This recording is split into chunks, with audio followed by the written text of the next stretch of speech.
afternoon. It's about 6 minutes past 12 o'clock.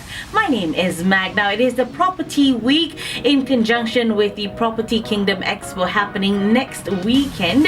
And in the studio with me, I have the top people of Mah Sing Group. We have Mr. Chen. He is the General Manager for Sales and Marketing, and Miss Lyanna, the General Manager for Corporate Communications.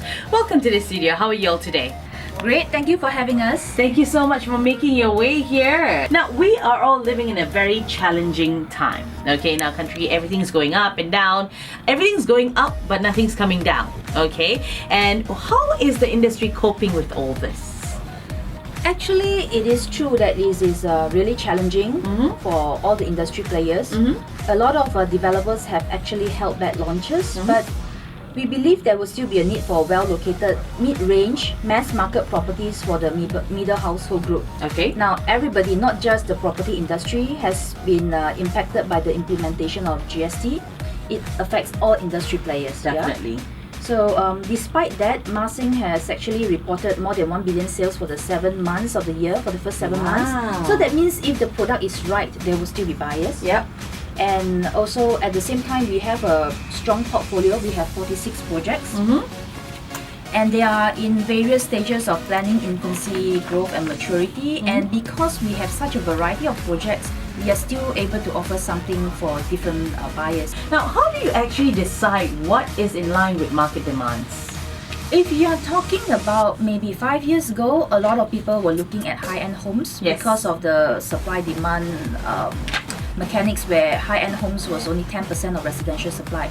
But now, last year, now and probably next year, people are looking at affordable properties. Yes, that's right. Affordable is a very subjective word. If you ask the Prime Minister what is affordable in the budget, most of it actually caters to properties 300, 400,000. Yes. But if you're talking about right in the heart of KLCC, you won't get that kind of pricing. And if you're talking about KLCC, PJ, perhaps a 1 million terrace home is affordable. We have done recently a survey, an online survey on what buyers want, and in fact they are looking at 500 and below. Yes. But we also have the majority of the buyers looking at 750, that kind of price point, because a lot of the respondents are from the central region. Okay. Alright, so basically that's what the market wants. That's what the people want. But how do you keep it below that price? Because it's not easy, you know. I've come across property that's never below $1 million, and I'm like, why do I find cheaper property? How do you go about it? So how do you keep your price below that range? Basically, what we do is we are very focused of the price range we want to develop.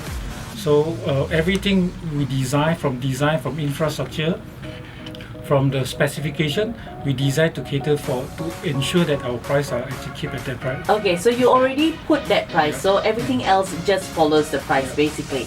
It is a fallacy that developers make a lot of profit. Okay. That is absolutely not true, because it is not logical for a developer to price the product so high that you can't sell. Correct. And if you can't sell, then there is no profit. So we would rather go on the volume. Yes. Yeah, and the scale of economy actually helps us a lot in that we part. make very reasonable profits. Our shareholders are happy, but our buyers have to be happy. Hi, I'm Chen from Mah Sing. I'm the General Manager of Commercial. Hi, I'm Lyanna from Mah Sing, General Manager for Corporate Communications. And buying property right now, is good to choose a good developer to work with. Yeah, property is a very important part of your investment basket, and looking at the time value of money, it is the best thing to start early. Buying property is never a wrong decision, as property is the best hedge against inflation. Yes, and you're listening to Mag on AFO Radio.